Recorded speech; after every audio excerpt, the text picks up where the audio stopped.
Eu quero falar sobre uma coisa que tem me preocupado já faz algum tempo. E eu não digo isso com alegria, nem com arrogância, nem com sensação de superioridade espiritual. Eu digo isso com temor. Porque quando a gente ama a igreja, a gente não pode fingir que não está vendo certas coisas. Existem distorções no meio evangélico de hoje. Distorções sérias, visíveis, crescentes e muitas vezes tratadas como normais.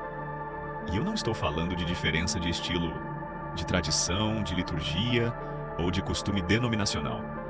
Estou falando de excessos, de invenções humanas, de teatralizações espirituais, de manipulação religiosa, de práticas que usam linguagem cristã, mas não têm base bíblica sólida. E o que mais me preocupa é que muita gente sincera acaba sendo levada por isso. Muita gente simples, sedenta de Deus, desejando viver algo verdadeiro, mas sendo exposta ao engano. A pergunta não é se isso viraliza. A pergunta não é se isso emociona. A pergunta não é se isso impressiona. A pergunta certa é: isso glorifica a Cristo?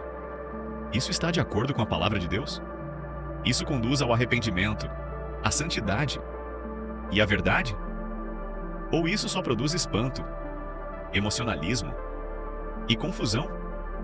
Porque nem tudo o que parece espiritual vem do Espírito Santo. Nem tudo o que emociona vem de Deus. Nem tudo o que impressiona é santo.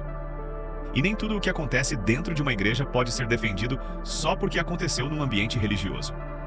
Há práticas hoje que lembram mais performance, misticismo e sincretismo do que o cristianismo bíblico. E eu falo isso com cuidado.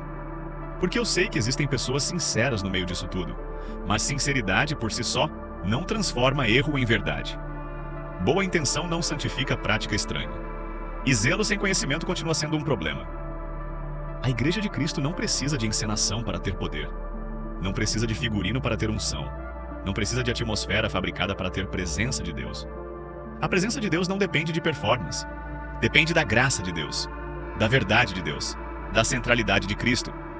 Também me preocupa essa obsessão por objetos, símbolos e elementos usados fora do contexto.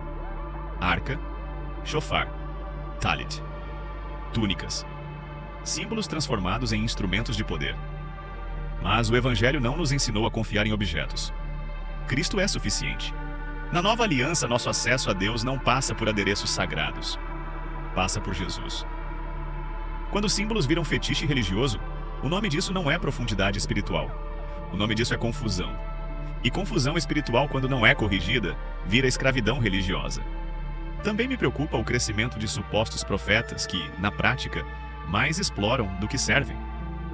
Pessoas que aprenderam a impressionar, que usam o nome de Deus para validar palavras que Deus não falou, que transformam revelação em ferramenta de domínio e, muitas vezes, em ferramenta de lucro. Isso é gravíssimo. O profeta verdadeiro não aponta para si mesmo, aponta para Cristo. Não negocia unção, não manipula carentes, não explora os menos avisados. Nem todo mundo que diz, assim diz o Senhor, falou da parte do Senhor. Discernimento não é rebeldia. Discernimento é mandamento. E junto com isso vem as pseudo-revelações. Experiências colocadas acima da Escritura. Impressões pessoais tratadas como doutrina. Sensações defendidas como se tivessem a mesma autoridade da palavra de Deus. Mas a experiência nunca pode ficar acima da palavra. Nunca. Se uma revelação contradiz a Escritura, ela não vem de Deus. Se uma experiência exige que a Bíblia seja torcida, o problema não está na Bíblia. A igreja não foi chamada a viver de novidades místicas. Foi chamada a permanecer na verdade. E permanecer na verdade talvez seja menos espetacular aos olhos humanos. Mas é muito mais seguro. Também é preciso falar sobre as línguas estranhas fora da ordem bíblica. Eu não estou negando os dons. Não estou negando o sobrenatural. Mas o mesmo Paulo que ensinou sobre dons, também ensinou sobre ordem. E ele disse que tudo deve ser feito com decência e ordem. Então, quando a manifestação vira espetáculo, quando ninguém entende nada, quando não existe interpretação, quando a orientação apostólica é ignorada, nós precisamos dizer, isso está fora da ordem bíblica. Isso não é atacar o sobrenatural. Isso é honrar a Escritura. E existe ainda a teatralidade de púlpito, a fala ensaiada, a pausa dramática, o olhar para cima, a performance espiritual. Expressões como, peraí, o Senhor está me mostrando algo, Ou o que foi, Senhor? Eu não estou dizendo que Deus não possa falar com alguém. Estou dizendo que a igreja precisa discernir quando há genuinidade e quando há personagem. Porque existe diferença entre sensibilidade espiritual e teatralização religiosa. Existe diferença entre reverência e performance. Existe diferença entre unção e personagem. E quando o púlpito vira palco, as pessoas passam a seguir a impressão e não a verdade.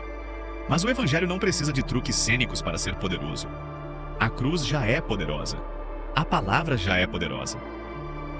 O Espírito Santo não precisa de ajuda teatral para convencer e transformar. Eu sei que isso pode soar duro, mas existe diferença entre dureza e clareza. E o nosso tempo precisa de clareza. Porque, em nome de parecer amoroso, muita gente se cala diante do erro. Mas amor não é acobertar engano. Amor não é aplaudir distorção. Amor não é relativizar aquilo que fere o povo de Deus. O verdadeiro amor se alegra com a verdade. Corrige com mansidão, sim. Exorta com humildade, sim. Fala sem ódio, sim. Mas fala, eu não estou fazendo esse vídeo para condenar pessoas. Quem julga de forma perfeita é o Senhor. Mas práticas erradas precisam ser chamadas pelo nome. Engano precisa ser confrontado. Manipulação precisa ser denunciada. Falso evangelho precisa ser rejeitado. Não com arrogância, não com prazer em expor, não com sede de humilhar, mas com temor de Deus e fidelidade à palavra. Se você é cristão, não terceirize o seu discernimento. Leia a Bíblia, examine a Bíblia. Compare tudo com a Bíblia. Não entregue sua consciência espiritual ao carisma de ninguém. Não aceite uma prática só porque está famosa. Não confunda intensidade emocional com presença de Deus. Não confunda misticismo com espiritualidade. Não confunda barulho com poder. Não confunda carisma com verdade. E se você está em um ambiente assim, reaja com discernimento. Ore. Busque a Deus. Volte para a palavra. Peça sabedoria. Peça coragem. E se for preciso, se afaste daquilo que corrompe a sua fé, em vez de alimentá-la. No fim das contas, a questão é simples. A igreja vai ser guiada pela Escritura ou pelo espetáculo? Pela verdade ou pela sensação? Por Cristo ou pela necessidade constante de novidade? Que Deus nos dê mansidão para corrigir sem orgulho, coragem para falar sem medo, humildade para não nos acharmos melhores do que ninguém, e fidelidade para jamais trocar a verdade pelo aplauso. Que a igreja volte à simplicidade do Evangelho, à centralidade das Escrituras e ao Cristo verdadeiro.